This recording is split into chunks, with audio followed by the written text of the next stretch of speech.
Манай улс их Монгол улс байгуулагдсны 807 жил, ардын хувьсгалын 92 жилийн огоо тэмдэглэхээр орон даяараа бэлтгэж байгаа.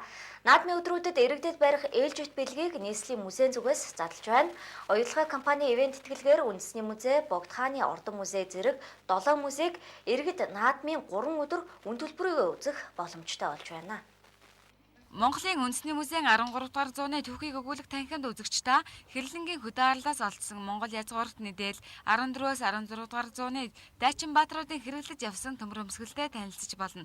Тэртээ 1206 онд их Монгол улсаа байгуулж дэлхийн талыг эзлэх их үйлсийг эхлүүлсэн Чингис хааны ялалт байгуулж явсан газрын зургийг мөн энд дэлгэн тавьжээ. Одоо ч гайхагддаг Чингис хааны цэргүүдийн зохион байгуулалт, довтлогооны нарийн стратегийг мөн энэ танхимд мэдэх боломжтой юм а.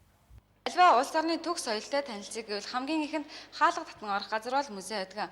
Монголын үндэсний музейг за өнгөрсөн жилийн байдлаар 53 мянган үзэгч үзсэн байна. За эдгээр нь 20 гаруй мянга буюу 40% нь гадны жуулчтай гамаа.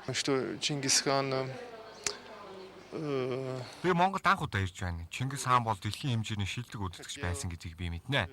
Дэлхийд нэрээ дуусгасан энэ хааны эх оронд ирээд тэр үеийн амьдрал ахуйтай музейд танилцж байгаа надад сайхан байна. Энэ жил манай улс их Монгол улс байгуулагдсны 807 дахь жилийн аяг тэмдэглэл нь түүхэн мэдэхгүй хүн ой төөрсөн сармагчин лугаа адил гэдгээ. Тэгвэл үндэсний баяр наадмын өдрүүдэд Улаанбаатар хотын 7 музей таны өмнө хаалгаа нээж байна.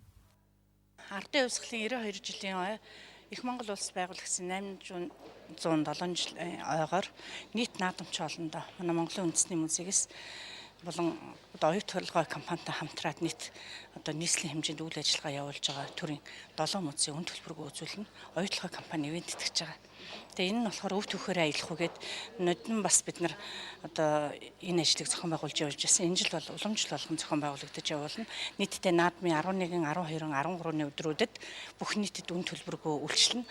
Оюут толгой компаниас 75 сая төгрөгөөр улсын 7 музейг ивент тэтгэж байна. Ийхүү наадамчин олон Монголын үндэсний музей, Богд хааны ордны музей, Чойжин ламын сүм музей, Занбаазарын нэрмж дүрслэх урлагийн музей, Уран зургийн галерей, Монголын театрын музейг наадмын өдрүүдэд үн төлбөргүй үзэх боломжтой боллоо. Солонгон их бэлэг энэ цагт мэдээллээ.